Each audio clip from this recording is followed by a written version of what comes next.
പുരപ്പറമ്പിൽ തുടർച്ചയായ 20-ാം വർഷവും സേവന പ്രവർത്തനങ്ങളുമായി ദേശീയ സേവാഭാരതി രണ്ടിടങ്ങളിൽ അന്നദാനവും നിരവധി ഭാഗങ്ങളിൽ കുടിവെള്ള വിതരണവും ഉൾപ്പെടെയാണ് സേവാഭാരതിയുടെ നേതൃത്വത്തിൽ നടക്കുന്നത്. 500-ലേറെ ആളുകൾ സേവന പ്രവർത്തനങ്ങളുമായി പുരപ്പറമ്പിൽ സജീവമാണ്. അരുൺ ആലത്തൂർ തയ്യാറാക്കിയ റിപ്പോർട്ട് കാണാം.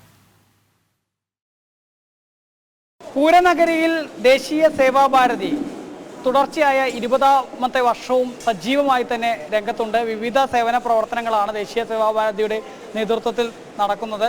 ഭക്ഷണം കൊടുക്കുന്നുണ്ട്, അന്നദാനം പലയിടങ്ങളിൽ അവർ ക്രമീകരിച്ചിട്ടുണ്ട്, ഒപ്പം വെള്ളം സൗജന്യമായി നൽകുന്നുണ്ട്. ഒപ്പം തന്നെ മറ്റ് പലതരത്തിലുള്ള ഹോസ്പിറ്റാലിറ്റികളും അവർ നടത്തുന്നു എന്നുള്ളതാണ്. ചേട്ടാ, തുടർച്ചയായ 20-ാമത്തെ വർഷമാണ് സേവാഭാരതി ഇത്തരത്തിലെ പൂരത്തിന് സേവന പ്രവർത്തനങ്ങൾ ചെയ്യുന്നത്. എന്തൊക്കെ കാര്യങ്ങളാണ്? 20 വർഷമായിട്ട് നമ്മൾ ഈ സേവന പ്രവർത്തനം നടത്തിക്കൊണ്ടിരിക്കുന്നുണ്ട്.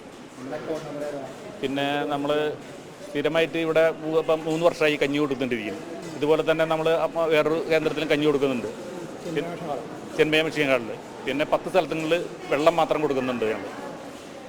പിന്നെ 3 സ്ഥലത്ത് നമ്മൾ ഡോക്ടർമാരെ പരിചരണം ഉണ്ടാവും. പിന്നെ 10 ആംബുലൻസ് സർവീസുകളുണ്ട്. പിന്നെ 3 മെഡിസിൻ്റെ ഇതുണ്ട്. കഴിഞ്ഞ 20 വർഷമായിട്ട് തൃശ്ശൂർ പേരിൽ സേവാഭാരതി പൂരത്തിനോടനുബന്ധിച്ച് സേവന പ്രവർത്തനം ചെയ്തുകൊണ്ടിരിക്കുകയാണ്. 500ഓളം പ്രവർത്തകരാണ് ഇന്ന് സമയത്ത് പ്രവർത്തിച്ചുകൊണ്ടിരിക്കുന്നത്. അതുകൂടാതെ ആബൽ സേവ എന്ന് പറഞ്ഞിട്ട് 100 വനിത നമ്മുടെ സേവികമാരും പ്രവർത്തിക്കുന്നുണ്ട്. കഴിഞ്ഞ 20 വർഷമായിട്ടാണ് ഈ സേവന രംഗത്ത് നമ്മൾ പ്രവർത്തിച്ചത്. തൃശ്ശൂർ റൗണ്ടിന് ചുറ്റും 10 സ്ഥലത്ത് ഔഷധ കുടിവെള്ള വിതരണമാണ് നമ്മൾ നടത്തിക്കൊണ്ടിരിക്കുന്നത്. 2 സ്ഥലത്ത് നമ്മൾ ഭക്ഷണം കൊടുക്കും, കഞ്ഞി കൊടുക്കും. കഞ്ഞി പുഴുക്കാണ് കൊടുക്കുന്നത്. അത് 10,000 പേർക്കാണ് ഒരു സ്ഥലത്ത് മാത്രം കൊടുക്കുന്നത്. അപ്പുറത്ത് 24 ഇന്ന് രാത്രി 10 മണി വരെ കഞ്ഞി വിതരണം ഉണ്ട്.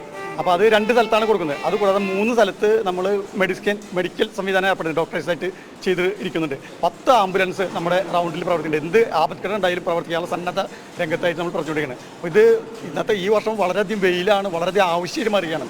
അപ്പോൾ നമ്മുടെ DMO വരെ നമ്മൾ പറഞ്ഞു 10 ആംബുലൻസ് നമ്മൾ വരണം, നമ്മൾ വിളിക്കുന്ന സമയത്ത്. അപ്പോൾ നമ്മുടെ പ്രവർത്തകരൊപ്പം പോലീസ് അടക്കം സഹകരിച്ചുകൊണ്ടാണ് നമ്മുടെ ആംബുലൻസ് 10 റൗണ്ടിൽ ഓടിക്കൊണ്ടിരിക്കുന്നത്.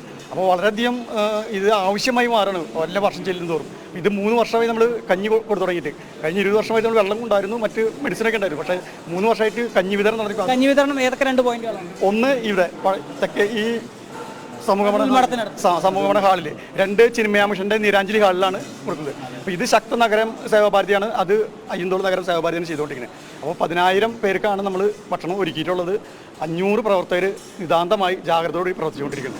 ഇത് കൂടാതെ നമ്മൾ പോലീസിന് ഇപ്പോൾ നമ്മൾ 2 മണിയാകുമ്പോൾ 2 മണിക്ക് നമ്മൾ തണ്ണിമത്തൻ ആയിട്ട് ഒരു റൗണ്ട് അടിക്കും. എല്ലാ ഉദ്യോഗസ്ഥന്മാരും കൊടുക്കുന്ന ഒരു സംവിധാനം കൂടി ഏർപ്പാടാക്കിയിട്ടുണ്ട്. പോലീസുകാർക്ക് തണ്ണിമത്തൻ വലിയ ആവേശം തന്നെയാണ് ഈ തൃശ്ശൂർ. ഭയങ്കര ആവേശ ചൂടിലാണ്. ഇപ്പോൾ ചൂടുകൊണ്ട് ആവേശ ചൂടാണ് തൃശ്ശൂർ. നമ്മൾ എല്ലാം കൊണ്ടും സാംസ്കാരികമായും എല്ലാം കൊണ്ടും ഇരുന്ന് നിൽക്കുന്നതാണ്. നമ്മൾ ആ ജനങ്ങളെ പൂർണ്ണമായും അവരുടെ സന്തോഷത്തിൽ നമ്മൾ അഭിമാനിക്കുന്നു. ഏതായാലും തൃശ്ശൂരിലെ ഈ പൂരം ഇങ്ങനെ ആവേശകരമായി പുരോഗമിച്ചുകൊണ്ടിരിക്കുമ്പോൾ അവിടെയാണ് ഈ സേവാഭാരതി കഴിഞ്ഞ 20 വർഷമായി ഇത്തരത്തിൽ അന്നദാനവും മറ്റുമൊക്കെ ഒരുക്കി ആളുകൾക്ക് ഇത്തരത്തിലുള്ള സേവനം കൊടുക്കുന്നത്. ഒരുപാട് ആളുകൾ ഭക്ഷണം കഴിക്കാനൊക്കെ എത്തുന്നുണ്ട്. ഒരു ആശ്വാസമാണോ ഈ പൂരത്തിരക്കിനിടയ്ക്ക് ഇങ്ങനെ ഭക്ഷണമൊക്കെ ലഭിക്കുന്നത്? തീർച്ചയായും ആശ്വാസമാണ്. ചൂടൊക്കെ നല്ല ചൂടാണ്. അതുതന്നെയാണ്. പോലീസ് ഉദ്യോഗസ്ഥർ ഉൾപ്പെടെ ഉള്ള ആളുകളൊക്കെ ഭക്ഷണം കഴിക്കാനായി എത്തുന്നു എന്നുള്ളതാണ്. അവർക്കൊക്കെ വലിയ ആശ്വാസമുള്ള കാര്യമാണ് ഇത്തരത്തിൽ പൂരത്തിൻ്റെ ആവേശത്തിനിടയ്ക്ക് ഭക്ഷണം ലഭിക്കുന്നു എന്നുള്ളത്. പൂരത്തിൻ്റെ ഭയങ്കര തിരക്കിലാണ്. അതിൻ്റെ ഇടയിൽ ഇങ്ങനെ അന്നദാനവും മറ്റൊക്കെ നടക്കുന്നത് എത്രത്തോളം സന്തോഷമുള്ള കാര്യമാണ്. അതുതന്നെയാണ്. എല്ലാവരും വലിയ ഒരു പൂരാവേശത്തിൽ പുരോഗമിക്കുമ്പോൾ സേവാഭാരതിയുടെ നേതൃത്വത്തിൽ വിവിധങ്ങളായ സേവന പ്രവർത്തനങ്ങളാണ് പൂരനഗരിയിൽ നമുക്ക് കാണാൻ സാധിക്കുന്നത്. സൗജന്യമായിട്ട് ഔഷധ കുടിവെള്ളം നൽകുന്നു, ഭക്ഷണം നൽകുന്നു, ഒപ്പം തന്നെ ആംബുലൻസ് സർവീസുകൾ പ്രവർത്തിക്കുന്നു. അങ്ങനെ പലതരത്തിലുള്ള സേവന പ്രവർത്തനങ്ങൾ ഈ സേവാഭാരതി, ദേശീയ സേവാഭാരതിയുടെ നേതൃത്വത്തിൽ ഈ പൂരനഗരിയിൽ പുരോഗമിച്ചുകൊണ്ടിരിക്കുന്ന കാഴ്ചയാണ്. PR മനൂപിനൊപ്പം അരുൺ ആലത്തൂർ, ജനം, തൃശ്ശൂർ.